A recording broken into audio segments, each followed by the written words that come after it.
My name is PK and welcome to இயற்கை மொழி. இன்னைக்கு வீடியோவில் நம்ம வீட்டில் குப்பையில் நம்ம போடக்கூடிய இந்த மாதிரியான கார்ட்போர்டை வச்சு நாம் மாடி தோட்டத்தில் விதைக்கக்கூடிய விதைகளோட முளைப்பு திறனை எப்படி அதிகப்படுத்தலான்றதை பற்றி பார்க்கலாம். இது ஒரு சின்ன ட்ரிக், ரொம்ப ரொம்ப யூஸ்ஃபுல்லாக இருக்கும். அண்ட் அதுக்கு ஃபர்ஸ்ட் நம்ம விதைக்கலவை தயாரித்து விதைகளை விதைச்சிடலாம். விதைக்கலவை பொறுத்த வரைக்கும் ரொம்ப ரொம்ப சிம்பிளாக 1 பங்கு மண்புழு உரம், 2 பங்கு தேங்காய் நார் கழிவு, கொஞ்சமாக வேப்பம் புண்ணாக்கு, இந்த மாதிரி சிம்பிளான விஷயங்களை வச்சு நீங்கள் விதைக்கலவை தயாரிக்கிறப்போ அதோட ரிசல்ட்ன்றது ரொம்ப ரொம்ப எஃபிஷியண்டாக இருக்கும். ஸோ இந்த விதைக்கலவைக்கான மெத்தடை பற்றி நான் ஆல்ரெடி ஒரு டீட்டெயில்டான வீடியோ, இதோட பெனிஃபிட்ஸ் என்ன, இதுலேருந்து நமக்கு கிடைக்கக்கூடிய முக்கியமான அட்வான்டேஜஸ் என்னன்றதை பற்றி ஒரு வீடியோ நான் ஆல்ரெடி போஸ்ட் பண்ணியிருக்கேன். அந்த வீடியோக்கான லிங்கை மேலே இருக்க ஐ கார்டு அண்ட் கீழே இருக்க டிஸ்கிரிப்ஷனில் கொடுக்குறேன், மறக்காமல் செக் பண்ணி பாருங்கள். நீங்கள் தனியாக விதைக்கலவைன்றது வாங்க தேவையில்லை, நீங்கள் வீட்லேயே ரொம்ப ரொம்ப சிம்பிளாக தயாரிக்கலாம். ஸோ விதைகள் விதைச்சிட்டு தண்ணிலாம் விட்டதுக்கப்புறமா அடுத்த ஸ்டெப் தான் ரொம்ப இம்பார்ட்டன்ட். நாம் இதை கம்ப்ளீட்டான ஒரு நிழல் பகுதிக்கு கொண்டு வந்து வைக்கணும். நிழல் பகுதிக்கு கொண்டு வந்து வச்ச உடனே நம்ம விதைச்ச அந்த கப்புக்கு மேலே இந்த கார்ட்போர்டை வச்சு அந்த கார்ட்போர்டுக்கு மேலே ஒரு வெயிட்டை நம்ம வைக்கணும். இதுக்கான முக்கியமான காரணம், நீங்கள் மேலே கார்ட்போர்டு வச்சு மூடுறப்போ அந்த மாய்ஸ்சர் லெவல்ன்றது கம்ப்ளீட்டாக சீல் ஆகும். நீங்கள் டெய்லி தண்ணி விடுறதுக்கான அவசியம் தேவைப்படாது. அண்ட் ஒரு கதகதப்பு தன்மை உள்ளே கிரியேட் ஆகும். ஸோ நீங்கள் குறிப்பாக நீங்கள் மைண்டில் வச்சுக்க வேண்டியது, விதைகள் முளைச்சி வரத்துக்கு வெளிச்சமோ வெயிலோ கண்டிப்பாக தேவை கிடையாது. ஒரு கதகதப்பு தன்மை இருந்தால் போதும். அந்த கதகதப்பு தன்மை கிரியேட் பண்ணுறதுக்கு நீங்கள் இந்த மெத்தட் ஃபாலோ பண்ணலாம். இப்போ கரெக்டாக நாம் விதைகள் விதைச்சதுலேருந்து ஒரு 2 நாட்கள் கழிச்சிருக்க அப்டேட் என்னன்றதை பார்த்துடலாம். மேபி சிலருக்கு கொஞ்சம் ஆச்சரியமாக இருக்கும், எப்படி 2 நாளில் விதைகள் முளைச்சி வரும்னு. அதுக்கு 2 முக்கியமான காரணம். 1, ரொம்ப தரமான விதை.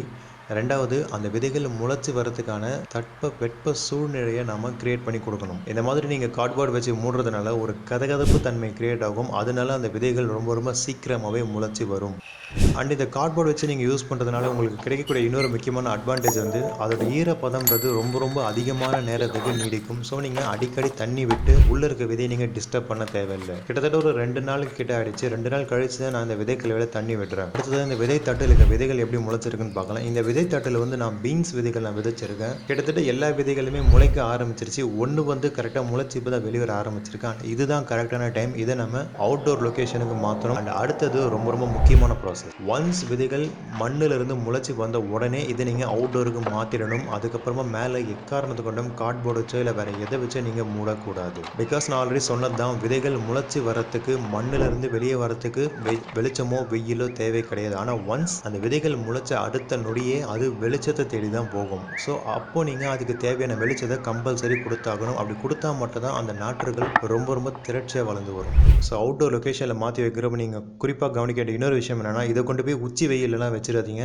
அந்த நாற்றுகள் சீக்கிரமாக கருகி போயிடும். அதிகமாக வெளிச்சம் படக்கூடிய இடத்துல ஒரு நிழல் பாங்கான பகுதியில் வச்சாலே போதும். இப்போ லாஸ்ட்டாக நம்ம இதோட ஃபைனல் அப்டேட் என்னன்றதை பார்த்துடலாம். ஆஸ் யூ கேன் சி, அந்த பீன்ஸ் விதைகள்லாம் எவ்வளோ ஈவனாக முளைச்சி வந்திருக்குன்றதை பார்க்கலாம். இதுக்கு 2 காரணம். 1, தரமான விதைகள். இந்த விதைகள்லாம் நான் வீட்டிலேயே சேகரிச்சது. அண்ட் 2வது, அந்த விதை முளைக்கிறதுக்கான அந்த ஃபர்ஸ்ட் ஸ்டேஜை நம்ம ரொம்ப ரொம்ப ப்ராப்பராக பண்ணியிருக்கோம். நம்ம அந்த விதைக்கு தேவையான கதகதப்பு தன்மை கொடுத்ததுனால அந்த எல்லா விதைகளும் ஈவனாக ஒரே நேரத்தில் முளைச்சி வந்திருக்கு. அதனால தான் இந்த மாதிரி நாற்றுகள் ரொம்ப ரொம்ப செழிப்பாக வந்திருக்கு. அண்ட் இதே ரிசல்ட் தான் இந்த ஜீனியா பூ விதையிலையும். அண்ட் கத்திரிக்காய் விதைகள் ஜென்ரலாகவே கொஞ்சம் ஸ்லோவாக தான் வளரும். ஆனால் இதில் பார்த்தீங்கன்னா ரொம்ப சீக்கிரமாக ரொம்ப ப்ராப்பராக மெச்சூராக வளர்ந்து வந்திருக்கு. மேரிகோல்டு அப்புறமா காஸ்மோஸ், இந்த 2 பூ விதைகள் வந்து இன்னும் முளைக்கல, இப்போ தான் லைட்டாக முளைக்க ஆரம்பிச்சிருக்கு. And I think that's it for this video. இன்னைக்கு வீடியோவில் நம்ம குப்பையில் கிடைக்கக்கூடிய கார்ட்போர்டை வச்சு நம்ம வீட்டில் விதைக்கிற விதைகளோட முளைப்பு திறனை எப்படி நம்ம எஃபிஷியண்டாக மாற்றுறதுன்னு பற்றின வீடியோ நம்ம பார்த்துருக்கோம். இந்த மெத்தடை நீங்கள் தாராளமாக ஃபாலோ பண்ணலாம். உங்களுக்கு மிகப்பெரிய பெனிஃபிட்டாக இருக்கும். Let's stay connected to create a better environment, and thank you by PK.